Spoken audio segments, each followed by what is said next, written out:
itu hipertensi.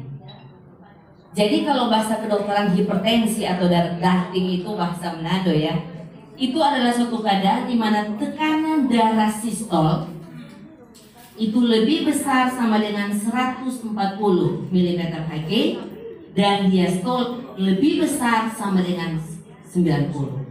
Jadi yang disebut dengan sistol itu biasa kalau tensi 140/80. Jadi itu di atas itu yang disebut sistol. Yang di bawah disebut diastol. Jadi kalau tekanan darah baru 130 belum disebut. Dia baru baru mengarah. Nah itu fungsi kalau orang melakukan klinis kesehatan, orang mulai waspada. Aduh, kita betul mulai mengarah ini. Kalau orang sudah mulai mengarah itu berarti ada perubahan perilaku, lifestyle dirubah. Misalnya pola makannya itu dirubah karena makanan-makanan yang menyebabkan, nanti sebentar di slide ini juga ada yang menyebabkan darah tinggi itu banyak, termasuk orang-orang Manado yang suka makan sadap.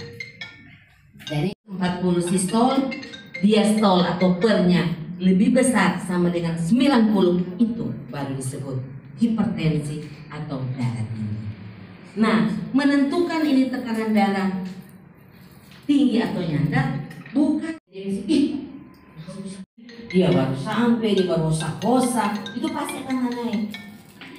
Jadi tolong kasih tenang dulu santai dulu, baru tensi. Karena ada orang-orang tertentu secara psikis datang ke tempat dokter jadi takut. Feel keadaan bapak ibu baru tensi, ya. Nah kemudian ini memang ada pembagian ya kelompok umur ya. Ternyata bahwa umur-umur produktivitas, artinya di atas 40 tahun itu memiliki potensi hipertensi atau tekanan darah yang tinggi. Mulai dari kalau misalnya suatu tahap, tapi kalau garamnya tidak banyak, nyak mau rasa sedap kita, nyak mau masuk di tenggorokan sini, itu jangan. Jadi makanan tinggi garam, vetsin, itu kan vetsin itu juga jadi memicu ya tekanan darah tinggi. Kemudian pengawet misalnya makanan kolesterol tinggi, diinca hati-hati, pelan-pelan. Kemudian terus goyang-goyang ya, aduh saya ingat waktu itu memang luar biasa. Jadi makanya kita lihat Ibu Ruth ini memang seperti lain karena tidak teratur, jadi hipertensinya tidak terkendali. Tekanan darahnya itu kadang-kadang berobat ke dokter, bulan ini kan so bagus 120, bulan depannya nggak bisa paling kok bagus ya. Dia berpikir begitu, padahal atau kadang-kadang pasien kalau 120 so bagus, 130 kita sudah minum obat.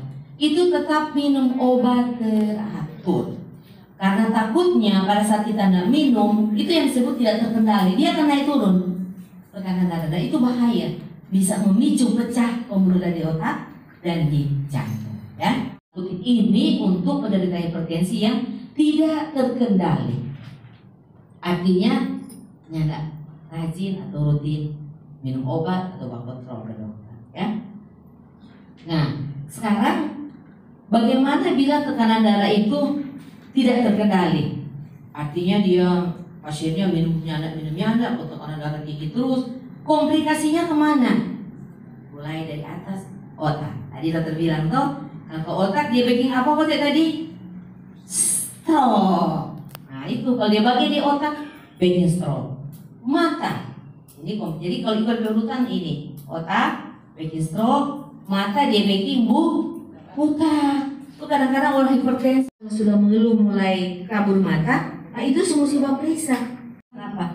Penyakit jantung banyak macam, ya banyak, mulai penyempitan, mulai gagal jantung dan lain sebagainya.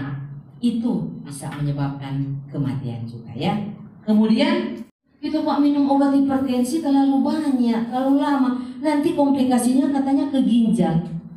Ada obat-obat tertentu yang efeknya ke ginjal, tapi tidak semua. Dan biasanya dokter kalau penyakit hipertensi, terus dokter periksa lab ternyata sudah ada ginjal. Nah, ada obat-obat tertentu yang dokter kasih aman untuk ginjal. Karena itu memang harus rajin kontrol sehingga bisa ketahuan fungsi ginjalnya sudah seperti apa, ureum kreatininnya seperti apa, ya.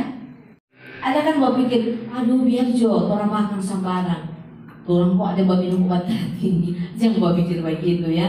Jadi terkendalinya tekanan darah ini 4 faktor, bukan hanya ditentukan oleh obat-obat anti hipertensi, tapi juga oleh diet, ya, diet yang sehat. Ada orang dietnya yang tidak sehat, ada kan? Ada yang sampai karena mau diet bagus minum macam-macam, itu tidak sehat ya. Kemudian olahraga. Nah ini olahraga ini mengendalikan tekanan darah tinggi. Minimal 1 minggu 3 kali. 1 minggu 1 kali di Diva, 2 kalinya di rumah Bapak Ibu ya. Kemudian pola hidup sehat, mulai dari cara makannya tadi yang bilang tidak boleh apa? Nah, golojo berarti tidak boleh apa tadi? Makan garam tinggi, apa le? Ya, bensin, baru apa? Minyak-minyak. Itu orang tapi bukan berarti ini ada juga kasus ya. Karena terlalu diet menyebabkan pasien masuk rumah sakit karena gangguan keseimbangan elektrolit. Muntah-muntah. Karena kurang, orang bilang kurang garam. Ada kan tuh bilang, aduh kita masuk akhirnya kurang garam. Itu mengalami gangguan di elektrolit. Nah itu juga artinya memang kita harus seimbang ya. Pola kita harus seimbang. Jangan cuma terlalu diet. Makanya tadi yang pertama bilang diet yang sehat. Jangan cuma terlalu diet. Ada bilang, aduh dokter Ibu bilang tadi ini boleh makan garam, kurangin. Dia kurang sekali. Sampai enter mau makanan taruh di garam sedikit pun ya enggak. Terjadilah gangguan yang disebut hiponatremia. Kurang garam di dalam darah. Menyebabkan kalau kurang garam juga enggak bagus. Mulai dia rasa lome. Nah Bapak Ibu kalau mulai rasa lome atau mulai dia rasa mual muntah, itu hati-hati. Mesti pakai garam ya. Tapi jangan cuma pakai garam kalau langsung garam-garam itu makan ya. Oke. Nah, jadi pola hidup yang sehat dari pola makan, kemudian kebiasaan-kebiasaan kita yang tidak baik. Misalnya apa tadi? Kebiasaan tidak baik. Merokok untuk Bapak. Ya jangan bukan untuk Bapak ya. Ibu-ibu ada yang merokok loh. Ibu-ibu ada yang merokok juga ya. Nah, itu kebiasaan tidak baik. Kemudian minum kopi berlebihan. Nah, itu kan minum kopi boleh tapi berlebihan tidak boleh. Kemudian alkohol itu kalau perjamuan, nah orang kan minum lain itu ya, jangan terus bilang aduh dokter bilang boleh berarti kita naikkan tekanan darah ya. Pertama orang apa? Diet yang sehat, kemudian olahraga, kemudian yang ketiga perilaku yang sehat, pola hidup, nggak merokok, nggak ada alkohol, minum kopi tidak berlebihan dan lain-lain. Keempat adalah minum obat darah tinggi. 4 hal. Mengapa ini saya tekankan? Kan penderita darah tinggi itu target terapinya tekanan darahnya itu harus stabil di bawah 140 tentunya, 130 so bagus. Tolong perhatikan tips ini ya. Belilah sayuran segar. Jadi kalau orang mau beli, apalagi kalau orang mau dola-dola,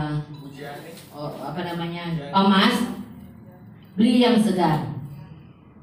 Atau kalengan tanpa penambahan garam. Jadi boleh kaleng tapi sedikit-sedikit tapi tidak terlalu garam. Kemudian gunakan hasil olahan ternak segar, ikan, daging tanpa lemak daripada makanan kaleng atau yang sudah diproses. Jadi artinya orang kalau mau makan ikan, daging yang fresh, yang baru, jangan yang itu dalam bentuk kaleng-kaleng kayak gamblek. Ikan masak nasi orang barat kan suka tambah-tambah garam, itu orang jangan. Masak nasi seperti biasa saja. Baru pilih makanan yang disukai namun rendah garam. Jadi kadang-kadang kan orang suka beli makanan itu tapi tolong lihat yang rendah garam untuk hipertensi ini ya. Tapi sekali lagi teringat, jangan terlalu banyak kok menyebabkan di freezer. Baru nanti ulang lagi 1 tahun sampai ada pagi dia bikin panas lagi. Jangan seperti itu ya. Hindari simpan makanan di freezer. Artinya kita makan makanan yang benar-benar segar. Kalau misalnya berlebihan, kok taruh di kulkas, besoknya masih boleh. Tapi kalau sudah berapa hari, ya lebih baiknya orang kasih, kalau berlebihan orang kasih ke orang mau yang membutuhkannya daripada orang mau buang ya. Jadi itu hindari. Kemudian pizza, itu juga pizza boleh mah kadang-kadang Bapak Ibu, kadang-kadang kan orang bebas garam, itu kan ada di label makanan. Kalau orang beli di supermarket kan itu ada, atau jendela atau lantai orang papel selama kurang lebih 45 sampai 60 menit, berarti 1 jam. Kalau orang cuci oto, orang sapu bapel, tapi biasanya orang bapel yang mau 1 jam kan. Begitu kok. Tuh muka begitu nggak ubah. Mungkin tahun 2022 sepanjang kurang. Nah, itu lalu pendek. Maksudnya optimalkan kegunaan terapi obat dan pola hidup. Akhirnya begini, kalau Bapak Ibu kan kontrol tiap bulan tensi, nah orang lihat sudah terkendali kan enggak? Mungkin bulan pertama belum, 3 bulan berturut-turut tekanan darahnya tidak terkendali, dokter itu harus berpikir lain. Berarti ada apa? Ada apa nih Bapak? Mulailah orang tahu, oh Bapak kok ada mau atau Ibu ada apa-apanya ya, kita melakukan follow up.